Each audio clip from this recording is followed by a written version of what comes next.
ultimately, meron pong final disclosure and statement no during the oral argument itself. Pero wala naman pong bago doon sa alam naman na po natin the position ever since of the House on the BIR box and yung pong AMLC bank accounts no. Una, meron pong karapatan yung BIR box opening, unsealing, ibig sabihin, including yung pong subpoena of all the BIR documents as a Senate impeachment court. It is something that can in fact be requested even without executive approval. To be clear, yung pong requirement sa Bureau of Internal Revenue Code ay speaks about yung pong mga proceedings within yung pong legislative power po either ng Congress at ng Senate, no?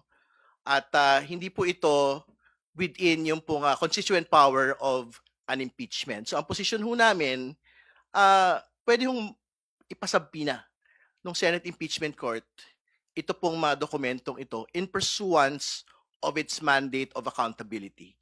Pwede hong pakuha, pwedeng ibuksan, pwedeng isalang doon po sa Senate Impeachment Court kahit wala pong pagpayag ng Pangulo ng Pilipinas. So, yung bagay naman po na yan, hindi, alam naman na ho natin at natalakay na po yan in previous proceedings. Pero antayin po natin yung pong final no, na paglalatag ng pong posisyon ng prosecution during oral arguments proper. No? Doon sa MLC documents, ganun din naman ho yung posisyon ho natin. Meron pong absolutong kapangyarihan ang Senate Impeachment Court para isabpina ito pong AMLC records, bank records nung pong mag-asawang Duterte Carpio. Yung sa bank records, very clear po ito.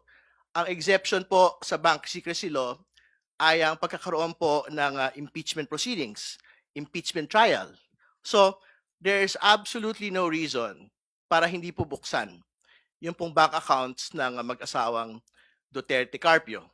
So, sa pin po ng MLC, sinasabi ho nila meron daw po confidentiality matter. No? Pero katulad ng binabanggit ho natin, yung pong confidentiality sa AMLC, this pertains po doon sa pagtitiyak po na wala ho dapat mga dokumento at impormasyon na nilileak doon sa iniimbestigahan na tao.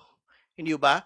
I think there was never an objective for the MLC amendment to ensure that those who are undertaking illegal transactions, suspicious transactions, covert transactions, to be able to be protected under this confidentiality